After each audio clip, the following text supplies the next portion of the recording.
Tayo pong lahat ay manalangin. Ama naming Diyos na banal, puspos ng pagpapala at pag-ibig, nagpapasalamat po kami sa iyo. Sa pamamagitan ng iyong dakilang kapangyarihan, biyaya at pag-ibig, ay niligtas mo po kami. At naalala mo ang bawat isa sa amin at tinakay mo kami upang makapamuhay kami sa nalalabhi naming buhay sa loob ng iyong banal na katawan, ang Iglesia ng Panginoon. Para sa lahat ng mga pagpapala at biyayang ito, inaalay namin sa iyo ang aming taos-pusong pasasalamat. Sa bawat araw na lumilipas sa amin, pakiusap tulungan mo po kaming huwag makalimutan ang mahalagang pusong ito na nagtatanong, ano ang aking isusukli sa Panginoon sa lahat ng kabutihan sa akin? Patuloy mo kaming gisingin upang mamuhay ng may ganitong puso. Habang lalong nagiging magulo ang mundo, alalahanin mo po ang bawat isa sa amin at gabayan kami upang kami ay manatiling matatag sa iyong salita, mamuhay ng higit naganap sa harap mo at lumago upang maging higit na katulad ng aming Panginoon. Panginoon, tulungan mo po kami ng higit pa upang ang aming puso't isipan ay hindi mabihag ng mga walang saysay, walang kabuluhan at makasalanang bagay ng mundong ito. Palagi mo kaming tulungan na isipin ka at alalahanin ang ginawa mo upang ang nalalabi naming buhay ay maging makabuluhang buhay na naghahayag ng iyong kalawalatian. Aming ipinahayag na naniniwala kami sa iyo at nabubuhay kami sa bawat araw na nakatayo sa mundong ito sa pamamagitan ng pananampalataya. Ngayon ay taos-puso din po kami nagpapasalamat sa iyo sa pagtitipon sa aming mahal na brothers at sisters sa isang lugar sa pamamagitan ng iyong dakilang biyaya. Pakiusap, isulat mo po sa aming mga puso ang mga salita na dapat naming maunawaan sa oras na ito at naway baguhin ng iyong salita ang aming mga pag-iisip at ang aming mga buhay upang mahayag ang iyong kaluwalhatian, ang iyong biyaya at maipaalam sa pamamagitan namin ang iyong pag-ibig. Hinihiling namin na gabayan at tulungan mo po kaming lahat. Ipinagkakatiwala din namin at hinihiling na ang Espiritu Santo ay makasama ng aming mga brothers at sisters na hindi namin kasama ngayon. Bantayan mo po sila upang hindi nila makalimutan ang iyong biyaya at pag-ibig. Sa oras din po na ito, lubos kaming umaasa sa Espiritu Santo. Pakiusap, samahan at tulungan mo po kami. Nagpapasalamat po kami sa iyo at idinadalangin po namin ang lahat ng ito sa pangalan ni Heso Kristo. Amen. Buksan po natin ang ating mga Biblia sa Juan chapter 7.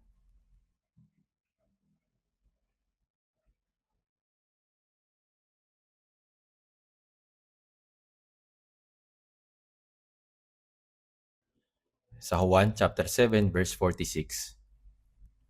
Kung nahanap na po ninyo ito, ay sabay-sabay nating basahin ang isang talatang ito. Sa Juan chapter 7 verse 46. Basahin natin ng sabay-sabay. Sumagot ang mga kawal, kailan may walang tao nagsalita ng gayon. Ngayon, sa pamamagitan ng mga salita sa Juan chapter 7 verse 46, nais kong pag-isipan natin ng mas malalim ang tanong na ito. Ano ang kinalaman sa akin ng mga salita ni Jesus at ng buhay ni Jesus? Gayun din, salamat sa pag-awit ng mahalagang himno na Love Has Come. Mukhang nababagay talaga ito sa pangunahing mensahe ngayon. Alam natin na bilang mga Kristiyano, naglilingkod tayo kay Jesus bilang ating Panginoon. Sinusunod ang kanyang salita, lumalakad sa kanyang mga yapak at namumuhay na pasan ang krus. Natural nating naunawaan ito. At ito ang karapat-dapat na paraan ng pamumuhay para sa mga sumusunod kay Kristo. Subalit, tayo ba'y tunay na namumuhay sa salita ng Panginoon bilang pamantayan ng Panginoon? At hinuhubog ba ang ating buhay ayon sa paraan ng pamumuhay ni Jesus? Siyempre po, may mga pamumuhay sa gayong paraan. At may mga pagkakataon din sa buhay ko na namuhay ako sa gayong paraan. Subalit habang tayo nakatayo sa harap ng salitang ito ngayong sandali at pinag-iisipan ng ating sarili, dapat nating itanong, anong uri ng buhay meron ako ngayon habang naglilingkod ako sa Panginoon? Anong uri ng relasyon ba talaga ang meron ako sa Kanya?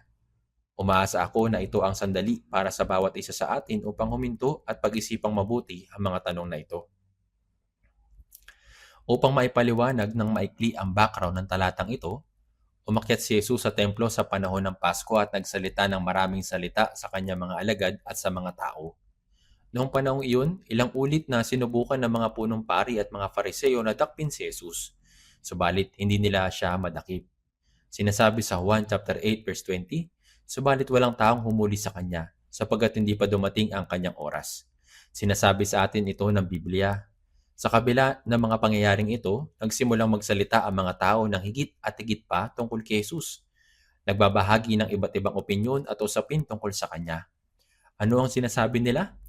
Nagtatanong sila ng ganito, kahit na dumating ang Kristo, kahit na dumating ang Mesiyas na ipinangako sa lumang tipan, at kanilang sinabi, pagdating ng Kristo, gagawa ba siya ng mas maraming tanda kaysa sa mga ginawa ng taong ito? Sinabi po ito sa Juan chapter 7 verse 31. Ang mga punong pari, ang mga pinuno ng relihiyon, at nagmamasid ng mga fariseyo habang ang mga puso ng mga tao ay unti-unting bumabaling kay Jesus. At ito'y naging dahilan upang hindi sila mapalagay. Bakit po? Dahil natatakot silang maagaw ni Jesus ang kanilang otoridad at mga pribilehyo. Kaya ipinadala nila ang mga bantay sa templo, ang kanilang mga kawal na naguutos sa dakpin si Jesus at dalhin siya. Kaya malamang na pumunta ang mga kawal kay Jesus upang dakpin siya. Ngunit ano ang sinabi ni Jesus sa sandaling iyon?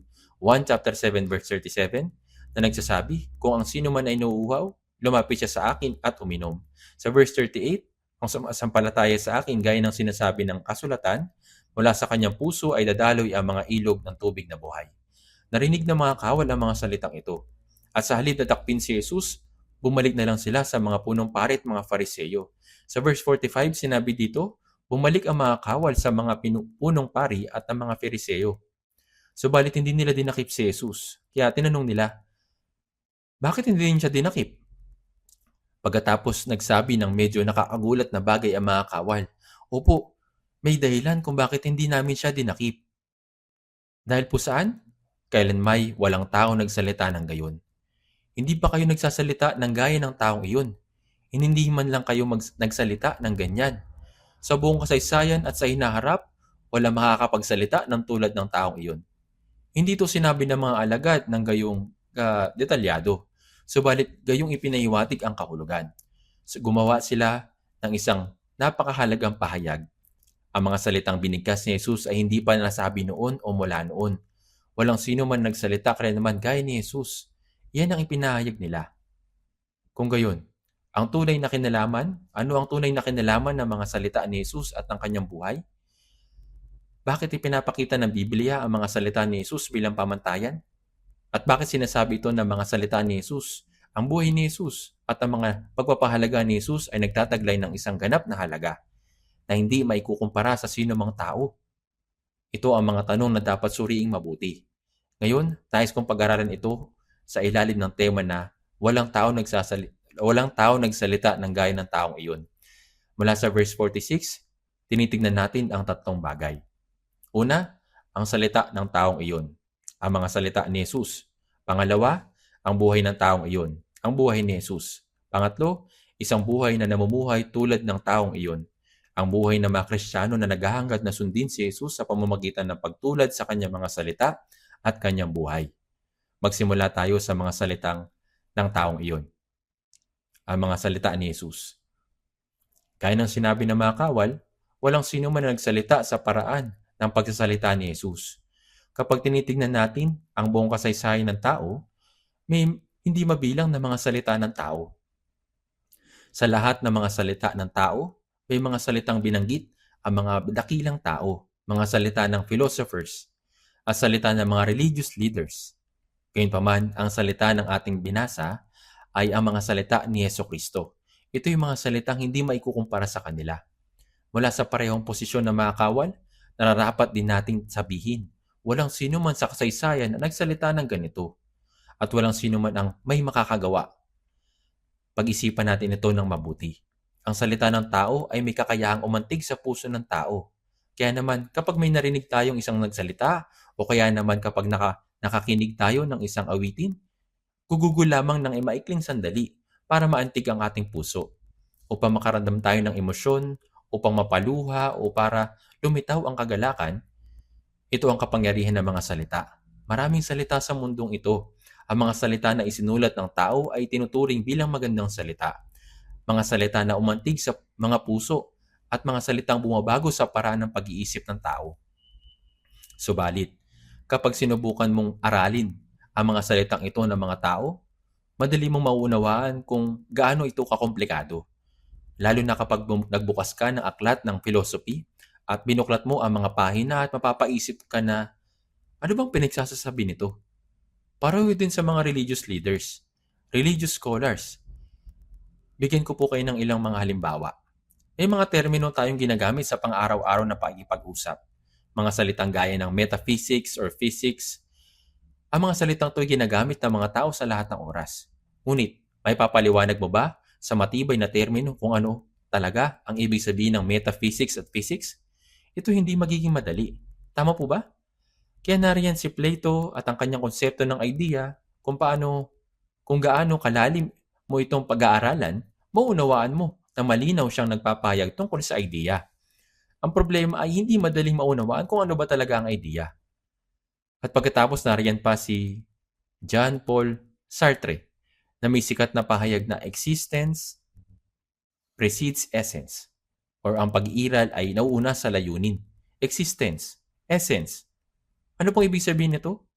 Ang mga salita ng mga dakilang scholar sa mundo ay kadalasan naglalaman ng napakaraming kahulugan patungo sa iisa at maikling termino. Malibang mapag-aralan at matutuhan mo ang tunay na kahulugan ng mga tuntuning ito, napakahirap maunawaan ang kanilang kahalagahan. Kagaya rin sa relihiyon. Tignan natin ang isang sikat na kawikaan. Form is emptiness and emptiness is form. Ano ba talaga ang form? Ano ba yung emptiness? Ano yung pagpapakahulugan sa mga ito? Hindi po ito madaling maintindihan. Gayunpaman, ginagamit natin ang mga salitang ito paminsan-minsan.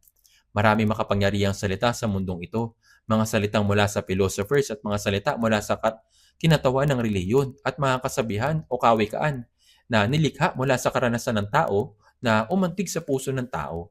Maliw tayo na mga ganitong salita ng maikling sandali, maaari tayong makilos ng ating emosyon ng panandalian, maaari din itong mabago ng sandali ang paraan kung paano tayo mag-isip. Subalit, may malaking pagkakaiba mula sa mga salitang iyon at sa salita ni Jesus. Hindi ito malulutas ang problema sa kamatayan ng tao. Kahit gaano pa kadalisay, pilosopikal o lohikal na kamanghamang ang mga salita sa mundong ito, kailanman hindi ito malulutas ang problema sa aking kamatayan o problema sa aking kaluluwa. Subalit kung tinitignan natin ang mga salita na binanggit ni Jesus, mapapansin ninyo ang isang bagay na kapansin-pansin. Hindi siya gumagamit ng mga tuntunin na nangangailangan ng mataas na pinag-aralan o mga salitang hindi pa naririnig ng tao. Kung papakinggan mo ng mabuti kung anong sinasabi ni Jesus, mapapansin mo na madalas siyang ginagamit ang mga salita sa pang-araw-araw na buhay. Mga salita na maging mga bata ay kayang maunawaan. John chapter 6 verse 51, Ako ang tinapay ng buhay na bumabang galing sa langit. Lahat ay alam kung ano ang tinapay. Maging mga bata ay alam ang salitang ito. Sa Juan chapter 6 verse 54, ang kumakain ng aking laman at umiinom ng aking dugo ay may buhay na walang hanggan. Sa Juan chapter 14 verse 6, ako ang daan at ang katotohanan at ang buhay. Hindi ito mahirap na salita, di po ba? Pag-isipan natin ng mabuti ang tungkol sa paraan ng pagsasalita ni Jesus. Sa lahat ng kanyang mga sinabi, gumagamit ba siya ng pilosopikal o haka-haka o gumagamit ng ganitong kateknikal na salita? Hindi kailanman. Siya nagsasalita lamang ng mga pangkaraniwang salita ng pang-araw-araw na buhay. Sa Juan chapter 3 verse 3, maliban ng isang tao may panganak na muli, ay hindi niya makikita ang kaharian ng Diyos. Sa Juan chapter 6 verse 53, malibang inyong kainin ang laman ng anak ng tao at inumin ng kanyang dugo, wala kayong buhay sa inyong sarili. Ito yung mga simpleng salita lamang. Gayunpaman, marami sa kanyang mga alagad ang tumugon sa chapter 6 verse 60. Mahirap ang mapananalitang ito. Sino ang may kayang makinig nito? Sa katunayan, si Jesus na nagsalita lamang ng simple at malinaw. Siya nagsalita tungkol sa tinapay at dugo. Siya nagsalita tungkol sa buhay. Subalit silang mga nakarinig sa kanya ay nagsabi, mahirap ang pananalitang ito. Hindi natin maunawaan ang ibig niyang sabihin. Pag-isipan po natin ito ng maigi. Ang dahilan kung bakit ang mga salita ni Jesus ay tumatayo sa malinaw at tiyak na tatatanging kategorya at naiiba mula sa iba ay ito. Kahit na gaano kasimple ang kanyang salita, ang mga ito ay naglalaman ng dakilang kapangyarihan na nakatuon sa atin. Ang mga salitang ito ay mabisa, may tiyak na resulta. Ano pong resulta? Ito po yung buhay. Sa salita ni Jesus, may buhay. Sa Hebreo chapter 4 verse 12, sapagkat ang salita ng Diyos ay buhay, mabisa. Ang salita ng Diyos ay may buhay. Nagbigay ng buhay sa akin ang salita ng buhay na ito. Walang salita sa mundong ito na makapagbibigay ng buhay sa aking kaluluwa. Subalit nagawa ito ng salita ni Jesus. Sa Juan chapter 11 verse 25 hanggang 26, ako ang muling pagkabuhay at ang buhay. Ang sumasampalataya sa akin, bagamat siya'y mamatay, ay mabubuhay. At ang bawat nabubuhay at sumasampalataya sa akin ay hindi mamamatay magpakailanman. Sila'y binibigyan ko ng buhay na walang hanggan at kailanman hindi sila mapapahamak. Ito yung mga salitang kayang unawain ng sinuman. At ang mga salitang ito ay nagbigay ng buhay sa akin. Ito ang dahilan kung bakit mayroong pangunahing pagkakaiba sa pagitan ng salita ni Jesus at sa salita na sinabi ng mga tao sa mundong ito. Kaya ito ang sinabi ng mga kawal. Kailan may wala pa kami nakitang nagsalita ng gaya ni Jesus. Kayong mga religious leader, natuto kami ng maraming bagay sa inyo. Ngunit, ang mga sinabi ni Jesus at ang mga sinasabi ninyo ay talagang magkaiba. Naniniwala ako na ang mga kawal ay nagsalita ng may ganitong pagpapakahulugan. Kailan may wala pa kami nakitang kagaya nito. Mga kapatid, ang ilan sa mga salita ay mahirap maunawaan. Subalit kung pag-iisipan natin ng maigi ang tungkol dito, ang salita ay dapat may malinaw na nilalaman. Kung may ang salita ay nagsasalita ng higit ng 1 oras o 2 oras at wala namang laman, hindi ito tunay na salita. Dapat may laman ang pananalita. May otoridad ang salita. Talagang magkaiba ang salita ng isang may otoridad at ang mga salita ng isang walang otoridad. Kahit na parehong salita ang binigkas, tunay na magkaiba ang salita ng may isang otoridad at yung isa naman ay wala. At ang isa pang mabagay ang salitang mayroong kapangyarihan. May kapangyarihan. Mga kapatid, pwede po ba pakitaas niyo po ang inyong kanang kamay? Tingnan po ninyo. Nang magsalita ako ng isang salita, tumugon kayong lahat. Yan ang kapangyarihan ng salita. Mayroong ganitong uri ng kapangyarihan ng salita. Kaya kung pag-iisipan natin ito, ang salita ay may laman, otoridad at kapangyarihan. Ibig sabihin, may bunga ito. Kapag binigkas ang salita, dapat may kapangyarihan at bunga ito. Subalit ang salita ng tao ay parehong wala ng tatlong bagay na ito ng magkakasabay. Kahit na mukhang magkasabay itong umiiral, ito'y pansamantala lamang at sa huli wala itong kinalaman sa aking kaluluwa. Pwedeng may laman ang salita ng tao ngunit walang otoridad o kahit mga karaniwang tao ay nagsasalita ng napakabuting bagay. Subalit kung ang mga salitang ito ay walang otoridad, hindi ito ikinakalat sa buong mundo. Gayunpaman, kung ang isang tao na may otoridad at posisyon ay nagsalita ng kahit pangkaraniwang salita lamang, ikinakalat at pinag-uusapan sa buong mundo ang mga salitang iyon. Ito ay halimbawa, kagaya nito, ang bundok ay bundok at ang tubig ay tubig. Kung gaya ko lang ang magsasabi nito, walang makikinig. Ngunit kung ang isang taong may otoridad ang magsalita ng karaniwan, ang bundok ay bundok at ang tubig ay tubig, kaya itong bigkasin ng mga bata. Subalit pinahalaga ng mga salitang iyon ng mga tao. Ito'y dahil ang nagsalita o ang salita ng taong may otoridad at ang salita ng tao na walang otoridad ay magkaiba. At kahit na ang isang tao ay nagsalita ng may otoridad, maraming mga kaso na kung saan ang mga salita ay walang epekto. Kahit na gaano pa kahusay ang doktor, kung sasabihin niya sa isang tao na mamamatay na, ikaw ay mabubuhay, magpakatapang ka, umasa ka, maaari ka pang mabuhay. Ang taong ito'y mamamatay pa rin. Bakit? Sapagkat ang salitang iyon ay walang bisang makapangyarihan. Wala po itong bisa. Wala po itong kapangyarihan.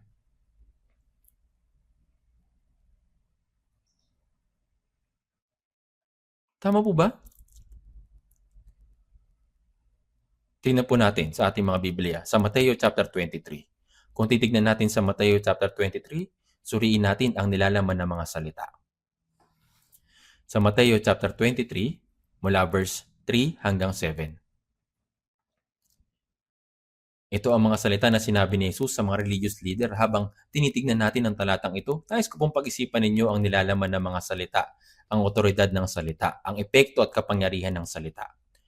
Kaya't gawin at sundin ninyo ang lahat ng mga sinasabi nila sa inyo, ngunit huwag ninyong gawin ang mga ginagawa nila.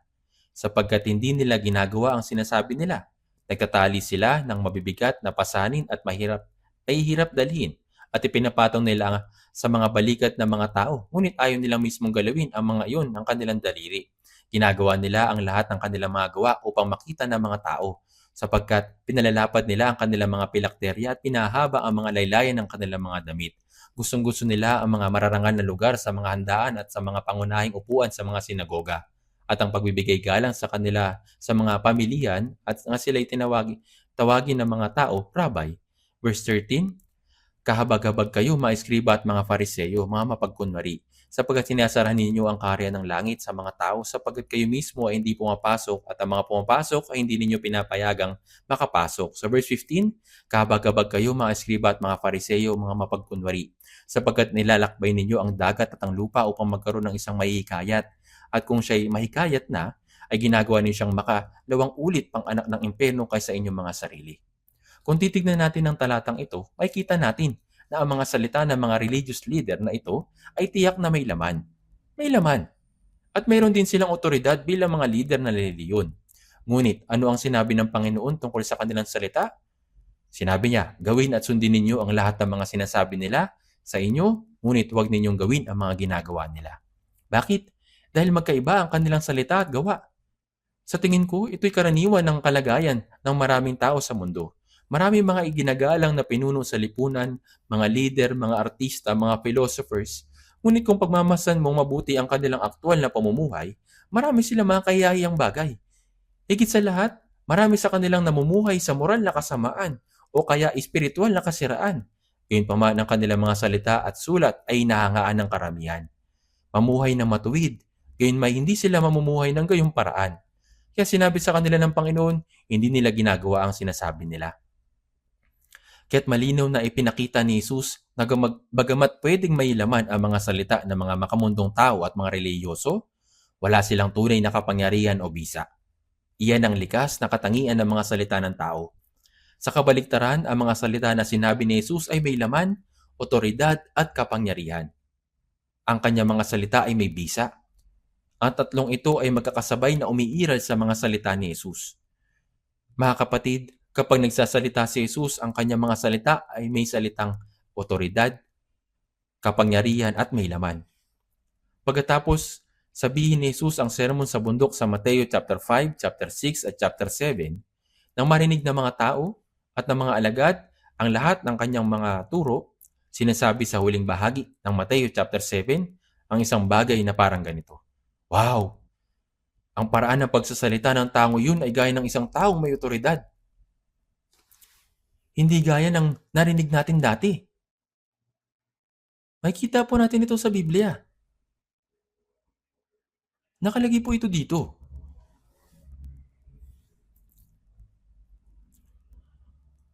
Pwede po natin tignan ang sama-samang hanapin. Basahin po natin sa Mateo chapter 7 verse 28 hanggang 29.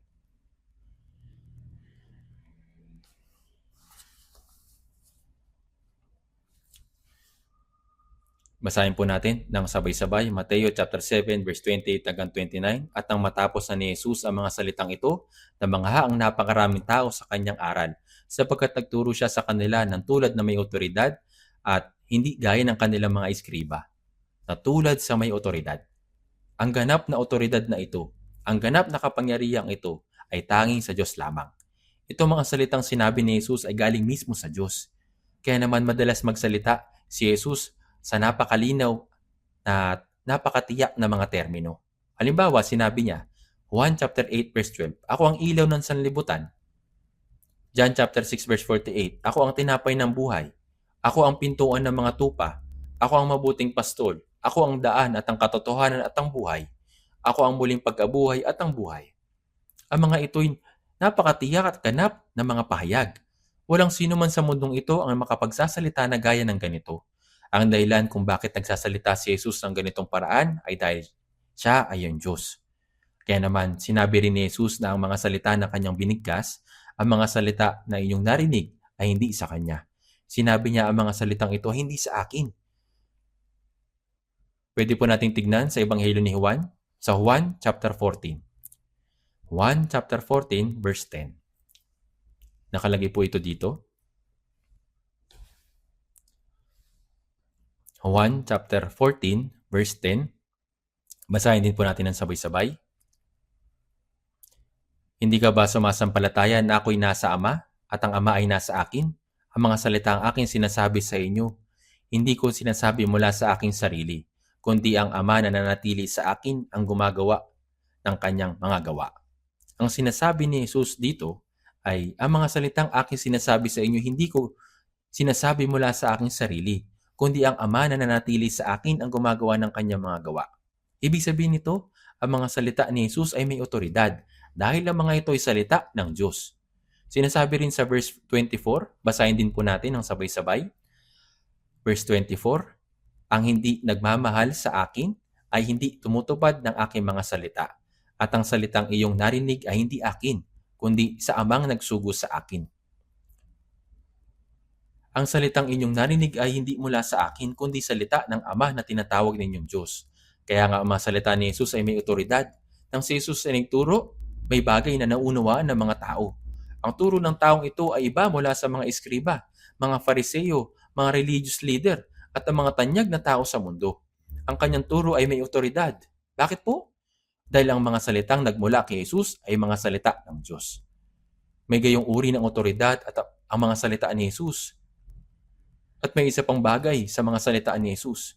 Meron po itong malinaw na nilalaman. Kapag nagbabasa tayo ng mga aklat sa mundong ito, madalas nagsusulat ang isang may akda tungkol sa isang o ilang partikular na paksa. Ngunit karamihan sa mga tao ay hindi kaya lumampas ng higit sa mga limitasyon ng kanilang sariling kaalaman. Kahit na isulat nila ang buong buhay nila, nagsasalita sila sa loob ng hangganan ng kanilang nalalaman. Ngunit kapag binasa natin ang Biblia, walang sino man na nagsasalita tungkol sa maraming paksa gaya ni Jesus. Si Jesus ay nagsalita patungkol sa buhay at kamatayan, pagpapala at sumpa, langit at impyerno, liwanag at kadiliman at kasalanan. Nagsalita siya patungkol sa maraming bagay. Gayunpaman, walang pagbabago sa mga sinabi ni Jesus. Mayroong malinaw na sentro. Ang sentrong iyon ay buhay. Ang mga salita ni Jesus ay palagi nakasentro sa buhay.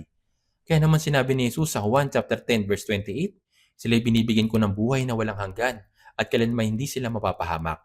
Sinabi rin ni Jesus sa John chapter 8 verse 52, kung ang sino man ay tumutupad ng aking salita ay hindi niya matitikman magpakailanman ang kamatayan. Ang buod at sentro ng sinasabi ni Jesus ay buhay. Kaya naman sinasabi ni Jesus sa Juan chapter 5 verse 39, sinasaliksik ninyo ang mga kasulatan sapagkat inisip ninyo sa mga iyon ay meron kayong buhay na walang hanggan at iyon na nagpapatotoo tungkol sa akin. Maraming katuruan sa Biblia. Kung titingnan natin ang luma at bagong tipan, mas malawak at mas malaking paksa ang sakop ng Biblia kaysa sa anumang aklat sa mundo. Subalit ang sentro ng lahat ng paksang ito ay si Jesucristo. At ang sentro ng mga salitang sinabi ni Jesus ay buhay. Ang mga salita ni Jesus ay hindi mga salitang walang laman na maglalaho sa hangin. Meron itong isang malinaw na tema at nilalaman. Ang salita ni Jesus ay may otoridad.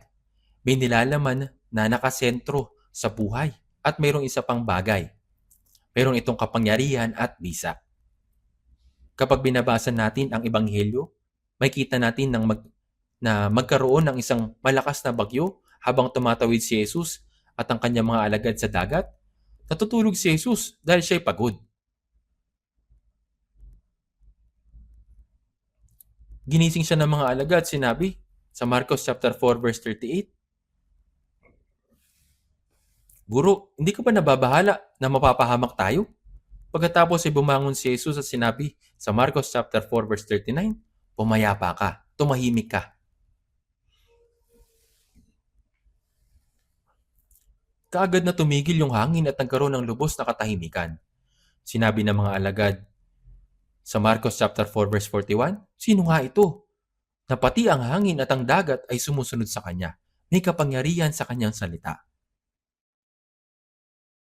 Kung ang mga taong gaya natin ang sumigaw sa hangin, wala po itong bisa.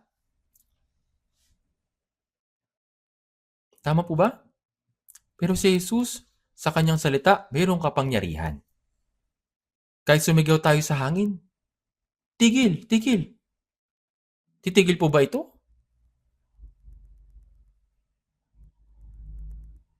Titigil po ba ito? Titigil po ba yung hangin? Ngunit ang mga salita ni Jesus ay may bisa. Sa harap ni Lazaro, na may 4 na araw ng patay at ang katawan ay nangangamoy na, sinabi ni Jesus, Lazaro, lumabas ka. At sa pamamagitan ng salitang iyon lumabas na may buhay ang lalaki. May kapangyarihan sa kanyang salita. Nagsalita si Jesus sa isang ketongin. Ibig kong maging malinis ka. At kaagad, nalinis ang kanyang keto. Nang ibinaba ng 4 na lalaki ang isang lumpo mula sa bubungan sa harapan ni Jesus, sinabi ni Jesus, "Anak, lakasan mo ang iyong loob, pinatatawad na ang iyong mga kasalanan." Kapag nagsalita si Jesus, hindi walang laman ang kanyang salita. Agad na nakikita ang kanilang bisa. Kaya nga, kaya naman ang mga salita ni Jesus ay may laman, otoridad, kapangyarihan ng sabay-sabay. Kaya naman sinasabi sa Biblia, sa Hebreo chapter 4 verse 12, sapagkat ang salita ng Diyos ay buhay, mabisa. Ang salitang ito ay nagbigay ng buhay sa aking kaluluwa. Paano ang aking kaluluwa na patungo sa impyerno ay nabuhay? Ito ba'y sa pamamagitan ng salita ng tao? Ito ba'y sa pamamagitan ng pag-aaral ng filosofiya o panitikan? Ang nag-iisang dahilan kung bakit nabuhay ang aking kaluluwa ay dahil sa mga salita ni Jesucristo na siyang salita ng buhay. Iyan ang salita ni Jesus. Nang marinig ng mga tao ang mga salitang sinabi ni Jesus, tulad na, "Kung ang sino man ay nauuhaw, lumapit siya sa akin at uminom. Ang sumampalataya sa akin, gaya ng sinasabi ng kasulatan, mula sa kanyang puso ay dadaloy ang mga ilog ng tubig na buhay." May narinig silang ganap na bagong bagay. Nagtaka sila, sino ang taong ito na nakakapagsalita ng ganito? Maging ang mga punong pari at ang mga Fariseyo ay paulit-ulit na namamangha at nagtatanong nang marinig nila ang mga salita ni Jesus. Lalo na mga sinabi ni Jesus sa Mateo chapter 9 verse 2. "Anak, lakasan mo ang iyong loob, pinatatawad na ang iyong mga kasalanan." Yung mga Fariseyo po, nung narinig po nila ito, nagulat sila sa kanilang puso. Nagulat sila sa kanilang mga puso at sinabi nila, "Bakit nagsasalita ng ganito ang taong ito? Siya'y lumalapastangan. Sino ang makapagpapatawad ng mga kasalanan maliban sa Diyos?" At ang sabihin niya sa Juan chapter 10 verse 30, "Ako at ang Ama ay iisa." Sinubukan siyang patayin ng mga Hudyo. Mga salitang may ganitong uri ng otoridad, kabuluhan at kapangyarihan ay mga salita ni Jesus dahil si Jesus ay galing sa langit. Sinasabi po sa Biblia sa Juan chapter 8 verse 23, "Kayo'y mga taga-ibaba, ako'y taga-itaas. Kayo'y mga taga-sanlibutan ito, ako'y hindi taga-sanlibutan ito." At sinabi niya sa Juan chapter 3 verse 31, "Ang nanggagaling sa itaas ay mataas sa lahat. Ang galing sa lupa ay tagalupa nga at nagsasalita tungkol sa mga bagay sa lupa." Kaya makakapagsalita lang tayo patungkol sa mga bagay sa lupa. Kahit gaano karami ang nalalaman ng isang tao, kahit gaano katalino o galing ang taong iyon, ang lahat ng salita niya ay kabilang sa mundong ito. Bawat salitang nakasulat sa alabok ay naglalaho sa paglipas ng panahon. Ngunit ang salita ni Jesus, gaya ng sinabi sa Biblia, awit 119 verse 89, "Magpakailanman o Panginoon ang iyong salita ay natatag sa langit." Mga kapatid, ano ang kinalaman ng salitang iyon sa aking buhay? May malinaw na mensahe rito. May otoridad at may kapangyarihan sa salitang iyon. Habang pinangahawakan ko ang salitang iyon at sinasabuhay, talaga ba nakikita sa buhay ko ang kapangyarihan ng salita ng Diyos? Isang buhay na kung saan ay nababago ang aking pag-iisip at buhay? Gusto kong pag-isipan ninyo ang tungkol dito. Sa katapusan ng taon, habang nagbabasa, habang nagbubulay-bulay, nagsasaulod ng mga salita ng Diyos, pinangahawakan ito sa iba't ibang paraan, ang salitang iyon na siyang salita ni Jesus. Paano ba nakikita sa aking buhay? Ang salitang iyon ay mismo mga salita ni Jesus. Si Jesus na siyang naging tao at dumating. Kaya ang buhay ni Jesus ay isang buhay kung saan ang salita ay naisabuhay at naipakita sa kanyang buhay. May dalawang pangunahing paraan upang makita ang buhay ni Jesus. Ito po yung una. Ano ang matututunan natin mula sa buhay ni Jesus? Namuhay siya ayon sa mga kasulatan. Ayon sa mga kasulatan, siya na naging tao, gaya ng sinasabi, naging tao ang salita. Siya'y dumating ayon sa Biblia. Si Jesus ay dumating sa mundong ito ayon sa ipinangako sa lumang tipan at ayon sa sinabi ng Biblia. At malinaw itong ipinapakita sa Ebanghelyo ni Mateo chapter 1. At ang buhay ni Jesus ay malinaw ding ipinamuhay ayon sa Biblia. Siya'y namuhay ayon sa Biblia, namatay ayon sa Biblia, at muling binuhay ayon din sa Biblia.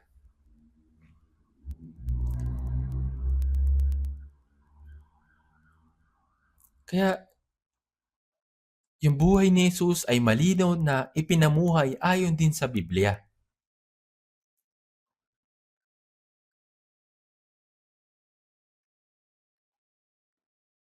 Ngayon, tignan po natin sa ating mga Biblia sa unang Korinto chapter 15. Unang Korinto chapter 15 verse 3 hanggang 4.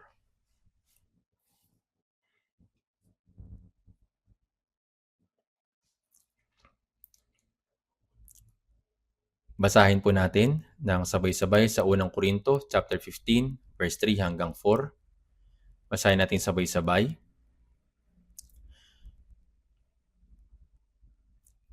Sapagkat ibinigay ko sa inyo una sa lahat ang aking ding tinanggap, na si Kristo ay namatay para sa ating mga kasalanan ayon sa mga kasulatan, at siya inilibing at muling binuhay ng ikatlong araw ayon sa mga kasulatan.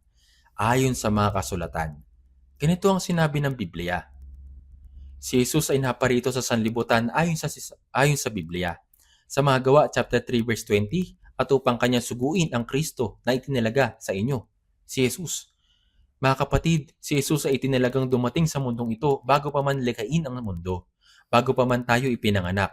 Sa panahong iyon, si Jesus ay tinakda na maging Kristo, at si Jesus ay darating sa pamamagitan ng katawan ng isang birhen. Siya'y dapat ipinaglihi sa isang banal na paraan, labas sa anumang pagkakasangkot ng isang tao, at siya'y darating sa mundong ito. Malinaw na isinulat ito ni Mateo. Dumating si Jesus sa mundong ito nang walang kaugnayan sa sinumang tao. Eksakto ayon sa sinabi ng kasulatan. At tunay na namuhay si Jesus sa loob ng 33 years ayon sa kasulatan. Ang huling 3.5 taon ng buhay ni Jesus ang pinagtutuunan ng pansin ng ang Ebanghelyo. Ipinapakita ng Biblia ng eksakto kung paano ito ipinopresiya sa lumang tipan na sa pagpapakita na namumuhay si Jesus sa ganitong paraan. Ang lalo pang nakakagulat ay ang paraan ng kamatayan ni Jesus. Ang paraan ng kamatayan ni Jesus ay detalyado sa lumang tipan. Sinabi po sa Biblia, tunay nga na namatay si Jesus na eksakto. Sa awit 69 verse 21, at sa aking uhaw ay binigyan nila ako ng suwang iinumin. Sa awit 22 verse 18, kanilang pinaghatian ng aking kasuotan at para sa aking damit sila ay nagsapalaran. Ang mga salitang ito ay propesiya ay eksaktong natupad gaya ng susulat.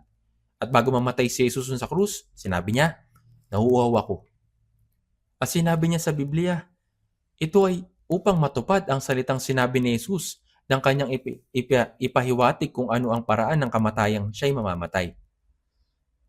Si Jesus ay namuhay kung paanong nakabuhay. Nagkabuhay ang salita, isang buhay na tinutupad ang salita sa bawat sandali ng kanyang buhay at ng kanyang kamatayan. Iyan ang larawan ng buhay ni Jesus. Ang pangunahing aral mula sa buhay ni Jesus ay una, ang pagtubos na siyang pagpapatawad ng ating mga kasalanan. Ano po yung pangalawa? At pagsasalamin sa kaluwalhatian ng Diyos. Sa dalawang larawan na ito, makikita ang pamumuhay ni Jesus ayon sa mga kasulatan. Una, ang kanyang pagtubos sa pagpapatawad ng ating mga kasalanan. Pangalawa, yung kanyang pagpapanumbalik sa kaluwalhatian ng Diyos. Ito yung dalawang larawan. Pagkatapos ang isa ay dapat nating pag-isipan kung talaga bang namumuhay tayo ayon sa Biblia. Dahil tayo naglilingkod sa Panginoon na pumarito sa sanlibutan ayon sa kasulatan, namuhay ayon sa kasulatan, namatay ayon sa kasulatan. Tama po ba? Kahit hindi pwedeng ayon 100% ayon sa Biblia gaya ni Jesus ang ating buhay, dapat pa rin nating ilagay sa sentro ng ating pamumuhay ang Biblia sa ating buhay. Ano ang mahalaga sa ganyang buhay? Ito ay patungkol sa pagtubos. Hindi natin kayang tubusin ang mga kasalanan. Sa halip, ipinapangaral natin ng Ebanghelyo, ang pinakamahalagang prioridad ng mga namumuhay ayon sa Biblia ay ang ipangaral ng Ebanghelyo.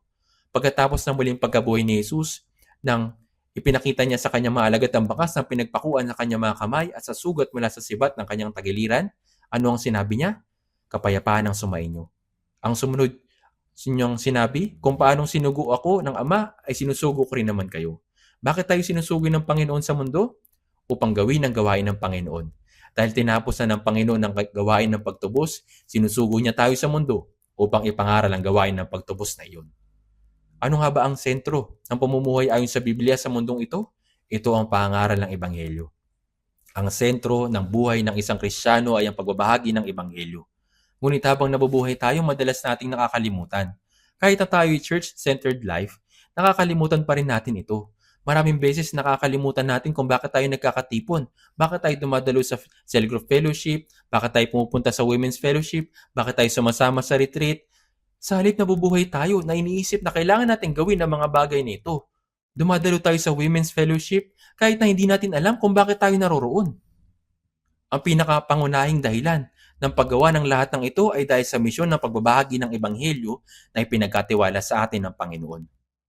Kung pababayaan ko ang gawain ng pagbabahagi ng Ebanghelyo at mabuhay nang hindi iniisip ito, maaari ko bang sabihin sa fellowship na aking dinadaluhan na ito ba'y talagang mabuti? Sa anong batayan ko masasabing mabuti ito? Dahil ba ito ay mabuti sa aking pakiramdam? Dahil masaya ito? Subalit mga kapatid, may mas maraming nakakaalif na bagay sa mundo. Pupunta ba tayo sa ating mga fellowship para magsaya? Hindi yun ang dahilan, di po ba? Alam mo na ang mismong pundasyon ng buhay na ipinakita ni Jesus ayon sa kasulatan ay ang kanyang pagtubos. Sa pamamagitan nito ay pinatawad ang ating mga kasalanan. At ano pang isang bagay? Ito po yung mabuhay para sa kalawalatian ng Ama. Sa Juan chapter 17, nanalangin si Jesus ng ganito. Nakatingin ang kanyang mga mata sa langit at sinabi niya, Ama, dumating na ang oras. Luwalatiin mo ang iyong anak upang luwalatiin ka ng anak.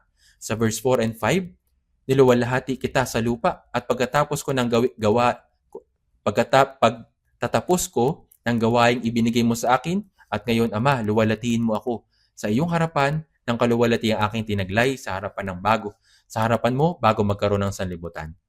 Ano nga ba ang focus ng panalangin ni Jesus? Habang nakatayo, bago ang kanyang kamatayan, ito ay ang kaluwalhatian ng Ama. Susunod, ang pangunahing aral sa buhay ni Jesus na namuhay ayon sa kasulatan ay ang kaluwalhatian ng Ama. Ating ding pamumuhay ay dapat para sa kaluwalhatian ng Diyos, gaya ng ginawa ni Jesus.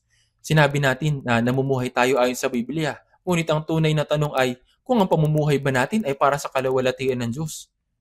Ang dahilan kung bakit ako iniligtas ng Panginoon ay upang mapanumbalik ang kaluwalhatian ng Diyos.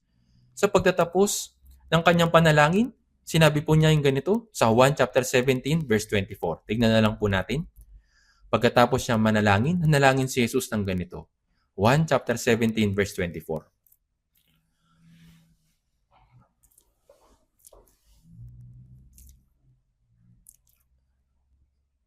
Basahin din po natin ng sabay-sabay sa Juan chapter 17 verse 24. Juan chapter 17 verse 24. Basahin natin sabay-sabay.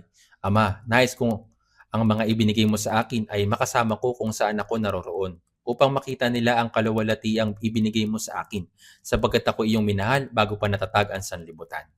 Ganito tinapos ni Jesus ang kanyang panalangin. Ama, ang kaluwalhating ibinigay mo sa akin sapagkat ako iyong minahal bago pa natatag ang sanlibutan upang makita nila ang kaluwalhatian. Sinabi ni Jesus na mamasdan natin ang kaluwalhatian sa kaluwalhatian. Kaya kung ang ating buhay ay hindi hiwalay sa buhay ni Jesus, kung gayon, ang ating buhay ay dapat ding mamuhay na nagpapatotoo kay Jesus at niluluwalhati ang Diyos. Natural lang po yun. At isa pang aspeto ng buhay ni Jesus ay naging isang halimbawa siya sa lahat ng tao. Sa Juan chapter 13 verse 1, bago magpista ng Pasko, alam na ni Jesus na dumating na ang oras ng kanyang pagpanaw sa sanlibutang ito patungo sa Ama. Yamang minamahal niya ang sariling kanya na nasa sanlibutan, sila ay kanyang minamahal hanggang sa katapusan. At pagkatapos ay hinugasan niya ang mga paa ng kanyang mga alagad. At anong sunod niyang sinabi? Sa Juan chapter 13 verse 15, sapagkat kayo binibigyan ko ng halimbawa upang gawin din ninyo ayon sa ginawa ko sa inyo. Sa verse 14, kayo man ay dapat din maghugas ng mga paa ng isa't isa. Namuhay si Jesus bilang isang halimbawa. Tungkol sa huwarang buhay na ito ni Jesus, nagsalita siya tungkol sa pagkain. Sa Juan chapter 4 verse 32, ako may pagkain na hindi ninyo nalalaman. Mahalaga ang pagkain sa buhay ng tao. Kung wala ito, mamamatay tayo. Ngunit tungkol sa isang bagay na kasing halaga ng pagkain, sinabi ni Jesus, ang pagkain ko ay ang gawin ang kalooban na nagsugo sa akin at tapusin ang kanyang gawain. Sinabi ni Jesus na ang pagtupad sa kalooban ng Ama at pagluwalhati sa Ama ang kanyang pagkain. Sa ganitong paraan, sa bawat aspeto ng buhay ni Jesus at maging ang kanyang kamatayan ay isang buhay na nagbibigay ng halimbawa. Ang buhay ni Jesus ay isang halimbawa at ang kanyang kamatayan ay isang halimbawa rin. Nabuhay siya sa mundong ito na ipinapakita sa atin ang daan. Nabubuhay tayo sa mundong ito sa pamamagitan ng pagsunod kay Jesus. Kaya na sinabi ni Apostol Pablo sa unang Korinto chapter 11 verse 1, maging tulad kayo sa akin, gaya ko kay Kristo. Iyon ang mga salitang hindi pa natin nakita at hindi pa narinig. Tama po ba? Ang mga ito'y mga salitang hindi pa naihahambing sa mga salita ng sanlibutan at patuloy niya itong sinasabi sa atin hanggang ngayon. At si Jesus ay namuhay na hindi kailanman na ipapamuhay ang mga tao sa mundong ito. Si Jesus ay namuhay na hindi kailanman na ipapamuhay ng mga tao sa mundong ito. Ang kanyang buhay ay puspusang namuhay para sa iba. Ito hindi isang pamumuhay para sa kanyang sarili. Sa gayong paraan, nabuhay si Jesus sa mundong ito at sinabi niya sa atin na sundan siya. Sabi sa Lucas chapter 9 verse 23, kung ang sino man ay nagnanais sumunod sa akin, tanggihan niya ang kanyang sarili at pagpasan ng kanyang krus araw-araw at sumunod sa akin. At gumawa tayo ng pangako sa ating puso na sundin siya ng gayong paraan. Gusto ko mamuhay sa paraan ng pamumuhay ni Jesus, tulad ng ipinakita niya sa atin sa pamamagitan ng kanyang halimbawa. Mga kapatid, tayo mga tao nakatanggap ng kaligtasan at ngayon nabubuhay ng may tiyak na pag-asa na makakapunta sa langit. Tayo mga tao nabubuhay na may buhay na pag-asa. Namumuhay man tayo ng maayos o hindi, pagkatapos matanggap ang kaligtasan, tayo mga naligtas ay mga tao nakalaan na sa langit. Kung gayon, paano ba dapat tayo mamuhay sa mundong ito? Paano ba dapat mamuhay ang mga taong nasa mundong ito, ang mga taong pupunta sa langit? Itinuro sa atin ni Jesus na ang gayong mga tao ay dapat mamuhay na tinutularan siya. Kung tayo tunay na mamamayan ng langit, dapat talaga tayong mamuhay na sumusunod sa halimbawa ni Jesus. Subalit, kung talagang iisipin natin, ang pagtulad kay Jesus ay talagang napakahirap at hindi madali. Bakit? Dahil meron tayong hindi perpektong katawan, dahil meron tayong sinful nature, likas na pagkamakasalanan. Dapat tayong patuloy na lumaban sa kasalanan at labanan ang makasalanang kaisipan. Sa totoo lang, walang araw sa ating buhay na walang kasalanan. Sa ating mga puso, sa ating mga pag-iisip, at mula sa ating mga labi, hindi mabilang na kasalanan ang madalas na lumalabas. Gayunpaman, kahit alam natin kung ano tayo, hinuhusgahan natin ng iba. Sa katunayan, walang sino man sa atin ang may karapatang hatulan ng sino man. Mga kapatid, sino sa atin ang umahatol sa ibang tao? May makakapagsabi ba na, bakit ka namumuhay ng ganyan? Walang sino man maliban kay Jesucristo. Nang sinubukang batuhin ng mga taong babaeng nahuli sa pangangalo niya, sinabi ni Jesus sa kanila, ang walang kasalanan sa inyo ang siyang unang bumato sa kanya. Sa harap ng makapangyarihang salita ni Jesus, walang sino man ang nangahas na batuhin ng babae. Pagkatapos nating maligtas, kung susundan natin ang halimbawa ni Jesus, dapat nating sikaping mamuhay na hindi nagkakasala. At kahit na may kasalanan sa ating buhay, dapat nating pagsisihan ito at lubusan at taos puso. Tinawag tayo upang mamuhay ng ganito. Upang mamuhay tayo ng gaya ng Panginoon, binura ng Diyos ang lumang pagkatao at ginawa tayong bago.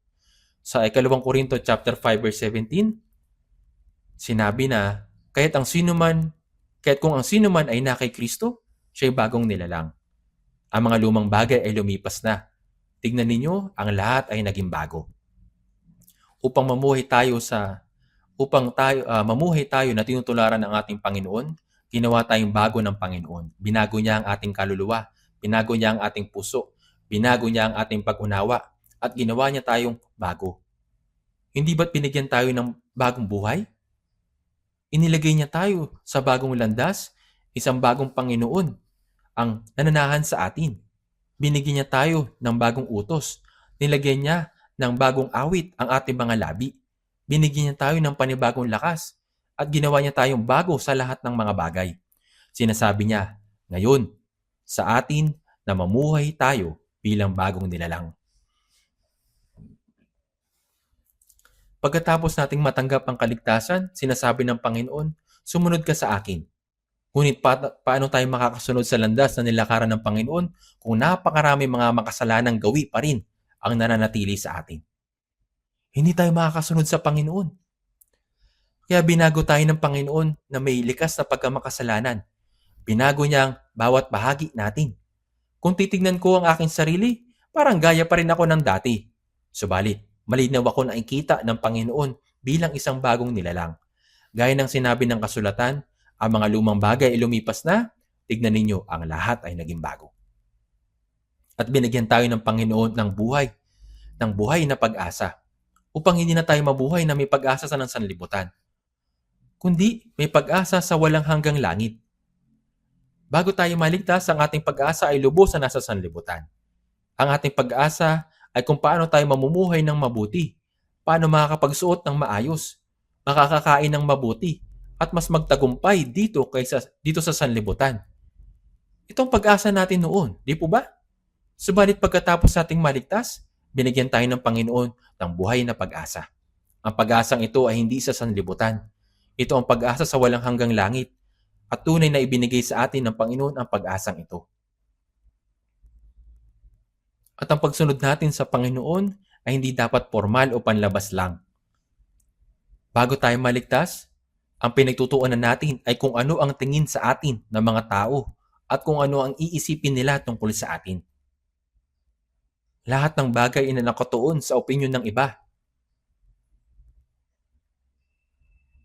May pinapaalala po sa akin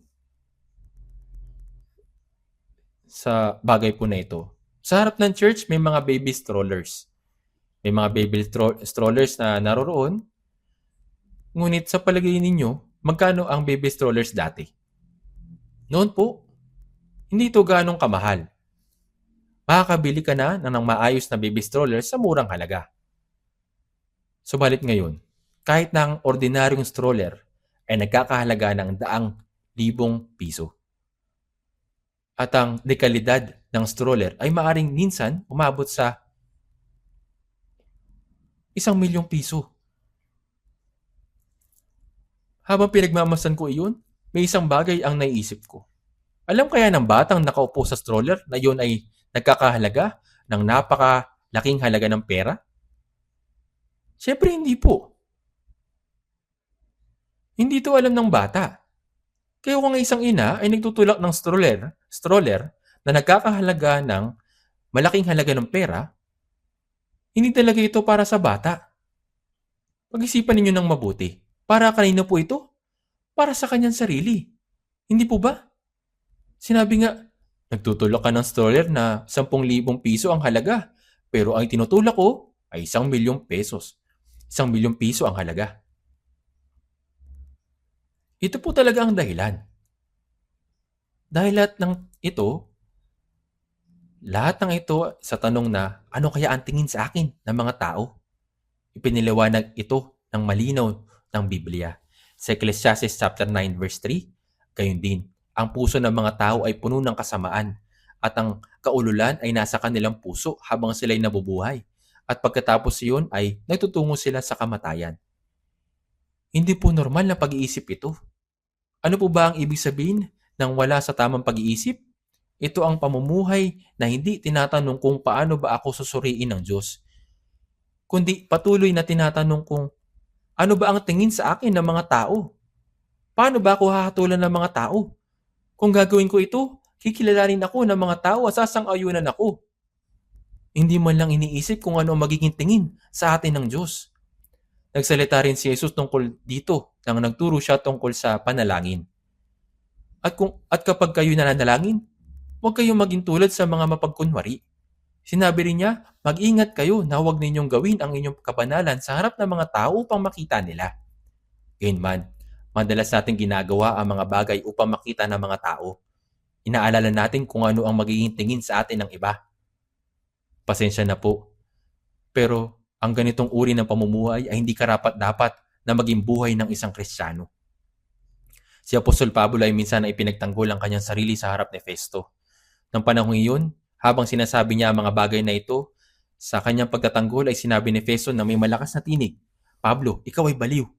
Ang labis mong karunungan ay nagpabaliw sa iyo." Ngunit sinabi ni Pablo, "Hindi ako baliw kagalang-galang ng Festo, kundi ang mga salita ng katotohanan at katuwiran ang sinasabi ko. Salita ng katotohanan at katuwiran." Bilang Kristiyano, tinawag tayo upang mamuhay sa katotohanan at katuwiran, upang magsalita ng katotohanan at katuwiran. Gayunman, habang lumilipas ang panahon ay kita natin na marami mga Kristiyano ang nangako mabubuhay at magsasalita ng katotohanan at katuwiran ang unti-unting natatangay sa formalidad na lamang. Ito po ang realidad na kinakaharap natin ngayon. Naglilingkod siya na may kasipagan sa church. Subalit, paano po ba siya sinusuri sa kanyang pinagtatrabahuan? Anong tingin sa inyo ng mga tao sa inyong kumpanya? Yung tao na yan, Kristiyano yan. Makasarili, laging umaalis ng maaga, ginagamit ang dahilan ng Bible seminar, at nagrereklamo kapag dumarami ang gawain at kapag kailangan ng mag-overtime. May ganitong bagay din po ba sa buhay ninyo? Mga brothers at sisters, ito po ay formal. Ito yung uri ng pag-uugali na madalas ipinapakita ng mga taong relihiyosong hindi ligtas. Hindi ito ang uri ng buhay kung saan tayo tiniligtas ng Panginoon. Kung maglilingkod ka na may kasipagan sa church, kung matyaga ka magtitiis, kung iniibig ang isa't isa sa church, gayon din. Ito pong mga katangian ay dapat makita sa inyong tahanan, sa inyong pinagtatrabahuan. Meron bang anumang formal o pagkukunwari sa naging buhay ni Jesus? Nagpakita ba siya ng ibang asal sa harap ng tao at iba pang kapag nakatalikod na sila? Walang gayong pagbabago sa buhay ni Jesus. Hindi po nangaral ng gayon si Jesus. Subalit, bakit nabubuhay tayo ng gayon? Hindi nagturo si Jesus ng gayong paraan. Naniniwala ko na ang tunay na tanda ng isang Kristiyano ay hindi ang mabuhay ayon lamang sa formalidad, kundi sa isang tunay at maingat na pamumuhay. Na may pagsunod sa atin, pagsunod natin kay Jesus.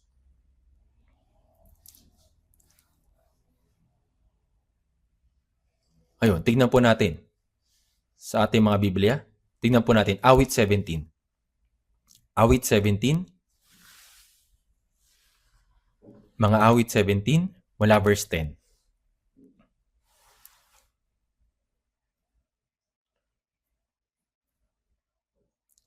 Mga Awit 17, verse 10 hanggang 14. Sila yung mga masasamang nabanggit kanina. Isinara nila ang kanilang mga puso sa kahabagan. Ito'y nangangahulugang sinara nila ang kanilang puso. Ibig sabihin, sila'y nasilo sa kanilang sariling kasaganaan, katiwasayan, kayamanan at kayabangan. Meron nga akong kayamanan at kapayapaan. Gayunman, maaari akong hadlangan nito. Kaya, wala nang sakripisyo at pusong mabuhay para sa iba. Dahil po sa kayamanan at kapayapaan, ito po'y naging hadlang. Wala ng puso na magpatawad ng ibang tao.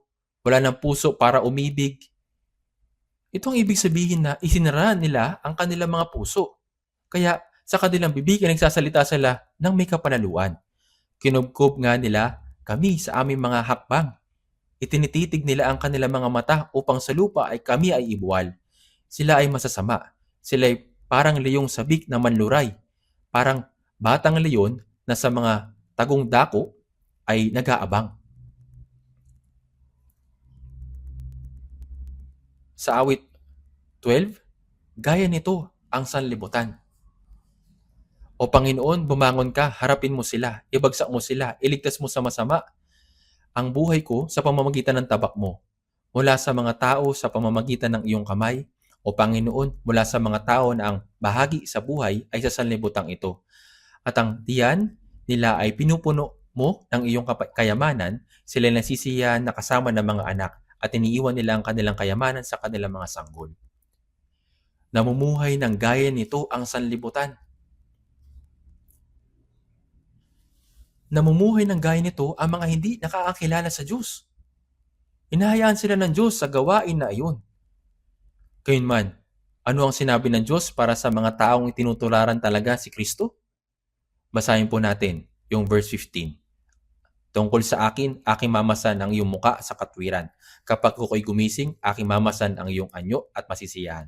Kahit namumuhay na gaya nito ang mga tao sa sanlibutan, iniisip ng mga Kristiyano na, Panginoon, ako'y nasisiyahan na kasama ang Panginoon. Ito ang buhay na tinutularan si Kristo. Tama po ba?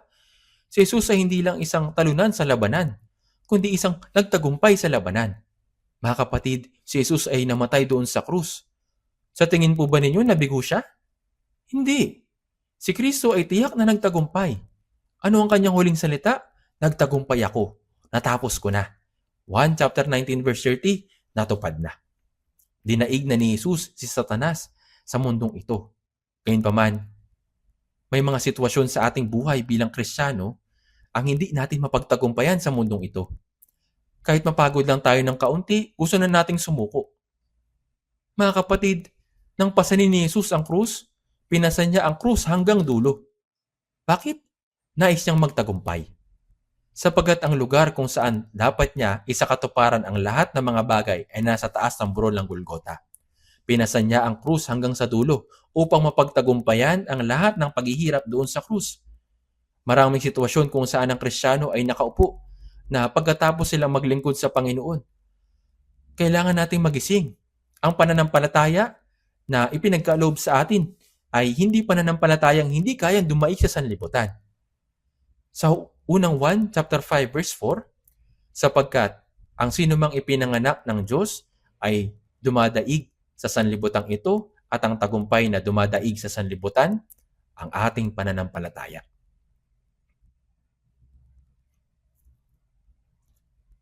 Ito ay pananampalataya na tayo naniniwala kay Kristo. Sila na mga may pananampalataya at naniniwala kay Kristo ay nagdurusa at namumuhay ng may kahirapan sa mundong ito. Subalit, kung sila'y nabuwal na at hindi naiisip na bumangon muli, ito'y dahil hindi pa nila dinadaig ang sanlibutan. Si Jesus ay hindi nadaig ng sanlibutang ito. Siya ang dumaig sa sanlibutan. Habang sumusunod tayo sa Panginoon, daraan tayo sa libis ng lilim ng kamatayan. Daraan tayo sa libis ng mga pagluha. Kung minsan, gusto na nating mamatay. Minsan, maraming beses tayo napipighati. Mga kapatid, kung babasahin natin ang aklat ni Job, ano pong una niyang sinabi? Bakit ako ipinanganak? Mas mabuti para sa akin ang mamatay. Bakit hindi pa ako mamatay nang ako'y isilang? Ito ang sinabi ni Job. Maraming ganitong sitwasyon habang nabubuhay tayo sa mundong ito. Gayunpaman, pakiusap, pag-isipan niyo po ito. Nang sabihin sa atin ni Jesus na sumunod sa Kanya at tularan siya, bakit maraming paghihirap? Bakit? Anong layunin? Mas mabuti sana kung hahayaan tayong lumakad sa madaling daan. Tama po ba?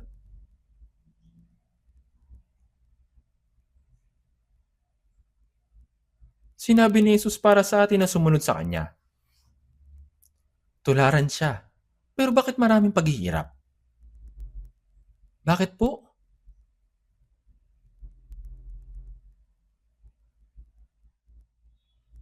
Mas mabuti para sa atin na hayaang tayong lumakad sa madaling daan. Tama po ba?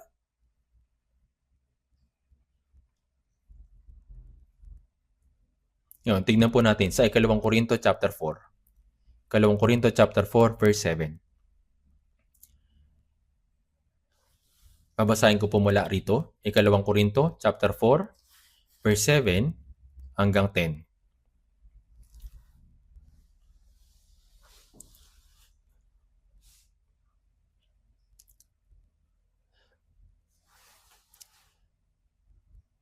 Ngunit taglay namin ang kayamanang ito sa mga sisidlang lupa upang ipakita na ang nag-uumapaw na kapangyarihan ay mula sa Diyos at hindi mula sa amin.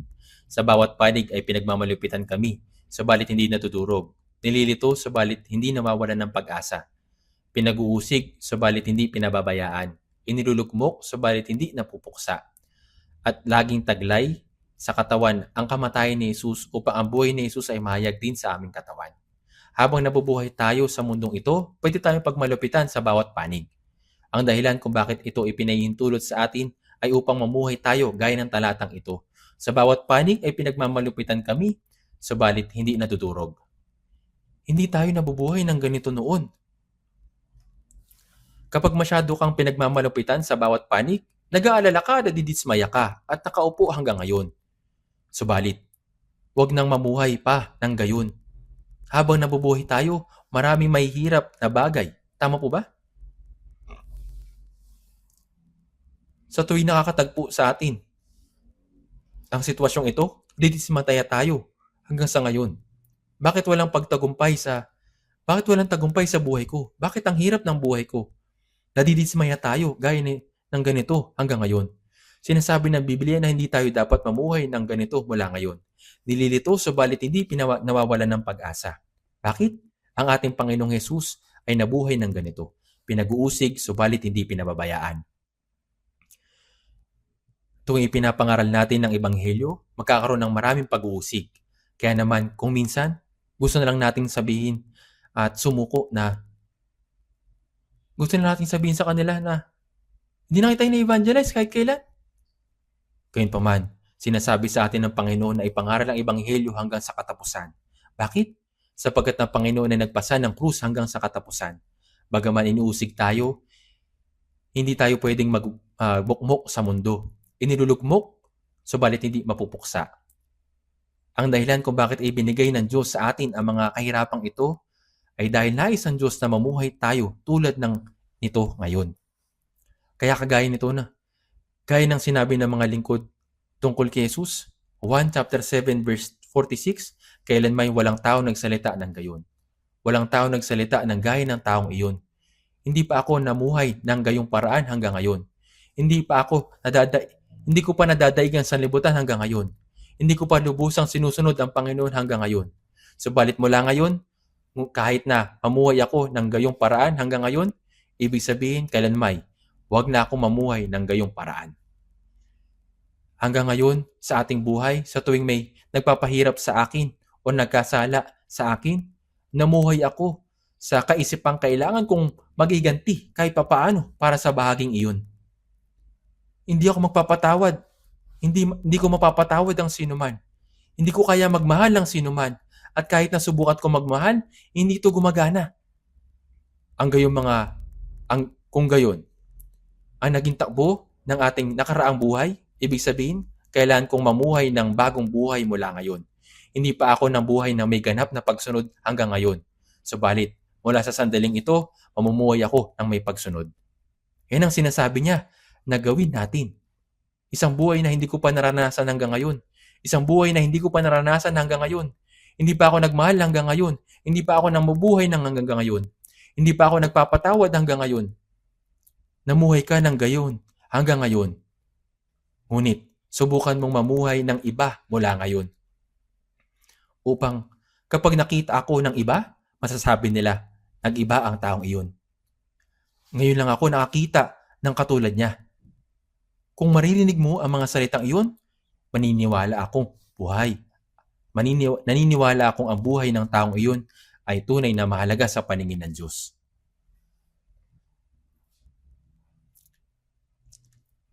Tignan po natin sa ating mga Biblia sa Roma chapter 8, verse 12 hanggang 14.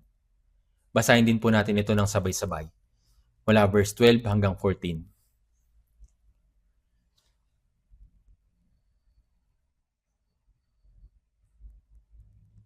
Roma chapter 8 verse 12 hanggang 14.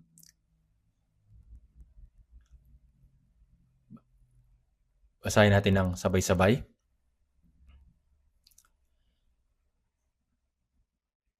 Kaya nga, mga kapatid, mga may utang tayo, hindi sa laman upang mamuhay ayon sa laman.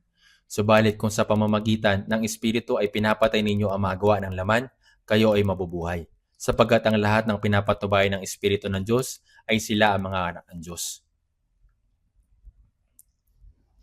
Sapagkat kung mamuhay kayo ayon sa laman, kayo ay mamamatay. Hindi sa laman, upang mamuhay ayon sa laman. Hanggang ngayon, namumuhay ako ayon sa laman at natatalo nito. Subalit mula ngayon, kailangan kong magpasya sa harap ng Panginoon na mamumuhay sa isang bagong paraan na gumagawa ng matibay na pangako at paghahanda. Hindi pa matagal na panahon ang nakalipas, dumalo ko sa isang pagtitipon kung saan ang pangunahing talata ay mula sa Ebanghelyo ng Mateo chapter 6 verse 33.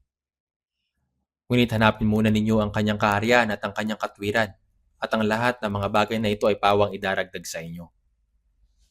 Ito po yung pangunahing talata sa pagtitipon po na iyon. Nagkaroon kami ng fellowship at ang dumating ang isang brother na nasa mid-50s, sinabi lang niya ito nang dumating ang pagkakataon. Oo, susubukan kong mamuhay ayon sa sinasabi ng talata mula ngayon. Iisang pangungusap lang ang sinabi niya. Subalit, ang pumasok sa isip ko ay ang pakiramdam ng isang general na umuhugot ng kanyang espada at iniisip, sige, lalaban ako hanggang kamatayan. Oo, susubukan kong mamuhay ngayon ng ganyan paraan. Mga kapatid, ang pangalan niya ay General Gang Jun. Ang apelido niya ay John. Ako. Ang kahulugan ng pangalan niya ay General ako. Hindi po ba ang ganda? Isang pangusap lang, di ba? Nangangahulugan itong susubukan niyang mamuhay ng gaya niyon mula ngayon. Nangangahulugan itong hindi pa siya namuhay ng gaya niyon hanggang ngayon. Subalit, gusto niyang mamuhay ng gayong paraan. Mga kapatid, isipin mo lang ng tahimik ang sinabi ng mga alagad tungkol kay Jesus. Pag-isipan ito ng malalim. Kailanmay, walang tao nagsalita ng gayon. Walang tao nagsalita ng gaya ng taong iyon. Walang sino man ang namuhay ng tulad sa taong ito. Naglilingkod tayo sa Kanya bilang Panginoon at namumuhay para sa sarili. Subalit, bilang isang Kristiyano, talagang kailangan nating mamuhay ng hindi pa natin nararanasan noon. Di po ba? Dapat ako rin. Mamuhay tayo ng ganyan. Nagiging mas mahirap lang ang mundo hanggang sa dumating ang Panginoon. Wala tayong magagawa tungkol dito. Dahil meron tayong lugar na mapapapahingan na wala rito. Dahil meron tayong lugar na iyon, hanggang sa dumating ang Panginoon, ang mundong ito'y tiyak na magiging mas magulo, mas mahirap at mas masakit. Namumuhay pa rin tayo sa mundong ito. Mamuhay man tayo ng ganito o gayong paraan, nabubuhay pa rin tayo ng may iisang buhay. Kung mabubuhay tayo para sa Panginoon at pagkatapos ay mamamatay, mas mabuti iyon. Gumawa tayo ng pangako. Dahil ang buhay ay panandalian lamang. Tigilan na natin ang pag-aalinlangan at tunay na magpasya. Mamuhay tayo mula ngayon sa paraang hindi pa natin nararanasan noon. Pagmahal sa paraang hindi pa natin nararanasan noon. Sumunod sa paraang hindi pa natin nasusunod noon. At tignan natin kung paano tayo gagabayan ng Panginoon at kung paano niya tayo tutulungan. Ngayon, tatapusin ko ang aking sermon ng mas maaga ng 5 minuto. Ito po'y dahil sa mga nasa local church. Huwag sana nating patayin ng video habang pinapanood ng mensaheng ito. May announcement pa po. Kaya, may promotional video para sa winter retreat. Ang Soul Center Church ay meron 2 minutes and 22 second promotional video para sa winter retreat. Nasusundan ng humigit kumulang na 2 minuto naman na promotional video para sa All Saints Fellowship. Kaya pagkatapos ng panalangin, panonoorin natin ang winter retreat video at pagkatapos ay aawit ng mga himno. Pagkatapos umawit ng mga himno, panonoorin natin ang Fellowship Day video bago umalis. Manatili po kayong nakaupo at huwag munang umalis. Sama-sama tayong manalangin. Panginoon, taos puso kami nagpapasalamat sa iyong dakilang biyaya at pag-ibig. Nabuhay ka sa mundong ito. Namuhay ka ng isang mahalagang buhay na tumutupad sa kalooban ng Diyos at pagpapakita ng kaluwalhatian ng Ama. Gisingin mo kaming lahat at gabayan kami upang ang aming mga buhay ay maging konektado sa iyong buhay.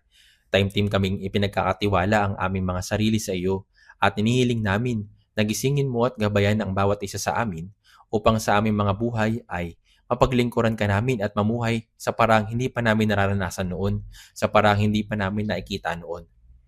Hawakan mo po kaming matatag at gabayan kaming lahat hanggang sa wakas upang sa pamamagitan ng aming buhay ay lubos na maihayag ang kaluwalhatian ng Diyos at maipakita ang Panginoon sa pamamagitan ng mahalagang buhay na iyon. Ipinagkakatiwala namin ang lahat sa mga kamay ng aming mabuting Panginoon.